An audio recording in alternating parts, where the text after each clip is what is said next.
Assalamualaikum warahmatullahi wabarakatuh. Perkenalkan, nama saya Muhammad Andra Pertama, NIM 2019-143013, mata kuliah pendalaman materi PKN SD. Dosen pengampu Ibu Kiki Arya Ningrum MPD. Baiklah, di sini saya akan menyampaikan materi dari pertemuan 1 sampai 8, yaitu materi yang pertama adalah persatuan dan kesatuan bangsa. Persatuan dan kesatuan bangsa. Arti dari kesatuan dan persatuan berasal dari kata yaitu persatuan. Persatuan berasal dari kata satu yang berarti utuh dan tidak terpecah belah.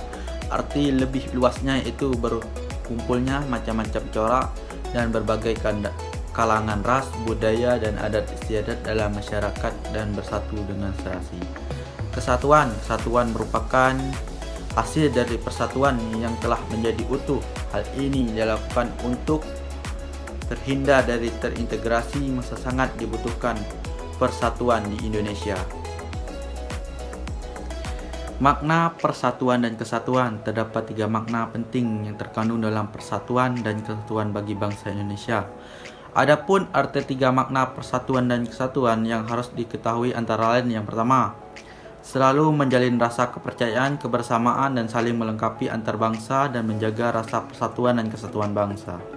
Yang kedua, selalu berupaya untuk dapat saling menghargai satu sama lain antar sesama bangsa yang berlandasan rasa kemanusiaannya sehingga dapat tercapai kehidupan yang serasi dan harmonis.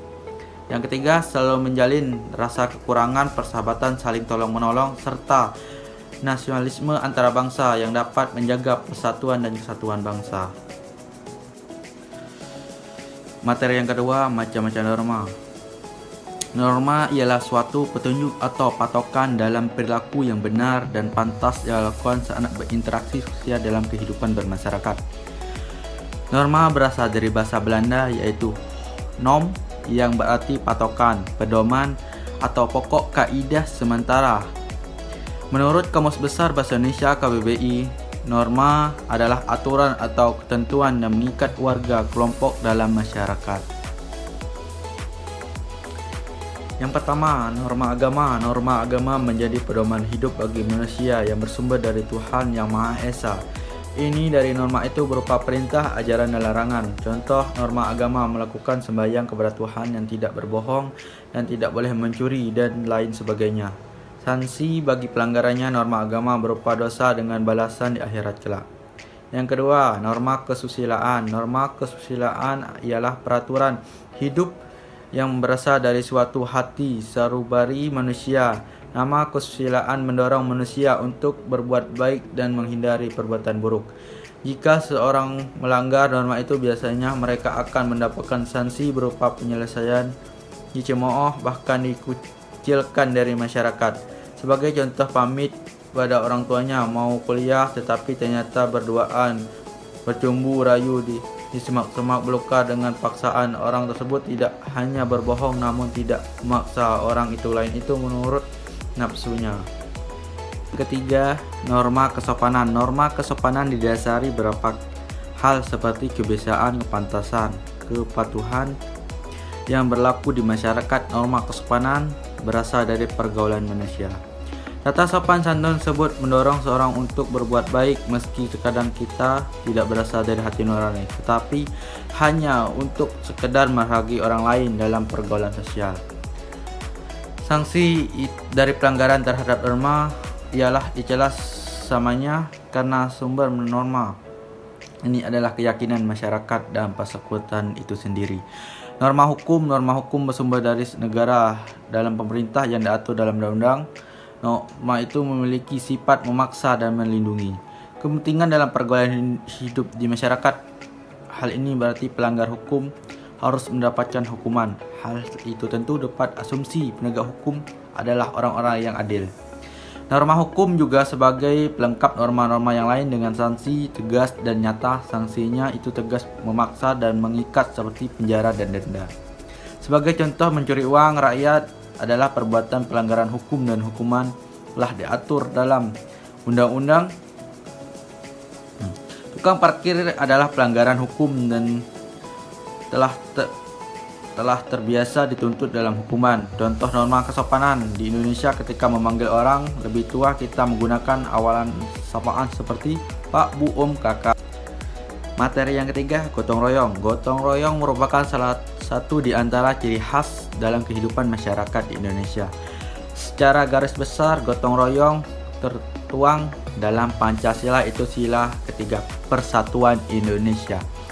Gotong royong sudah mendarah daging bahkan menjadi kepribadian bangsa dan merupakan budaya yang telah berakar kuat dalam kehidupan bermasyarakat.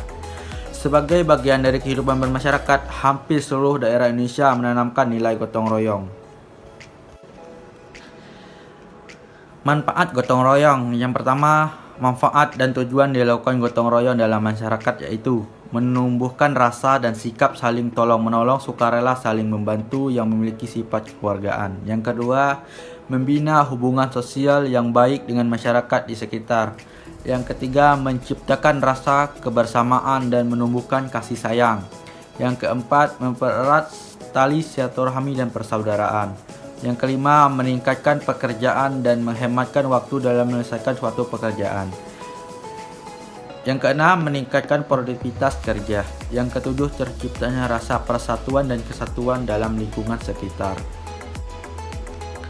Materi yang keempat, konstitusi negara. Konstitusi atau undang-undang dasar, bahasa latinnya constitutio, dalam negara adalah sebuah norma sistem politik dan hukum bentukan dan pemerintah negara, biasanya dikodifikasikan sebagai dokumen tertulis.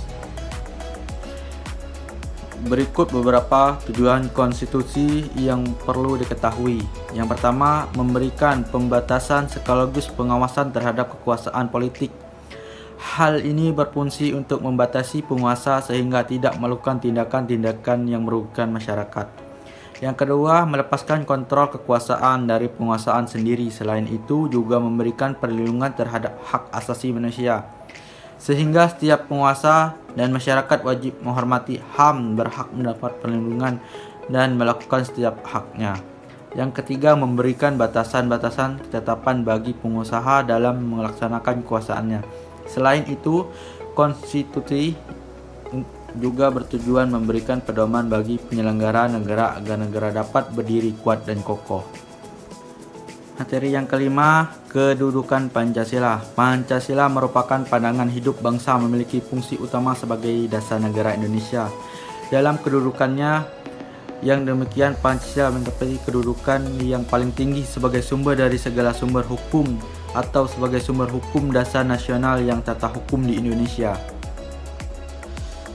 Soekarno menyebutkan Pancasila sebagai filosofi Grundgesetz atau pandangan hidup bangsa Indonesia. Oleh karena itu, Pancasila memiliki dua kepentingan, yaitu yang pertama, Pancasila diharapkan senantiasa menjadi pedoman dan petunjuk dalam menjalankan keseharian hidup manusia di Indonesia, baik dalam berkeluarga, bermasyarakat maupun berbangsa.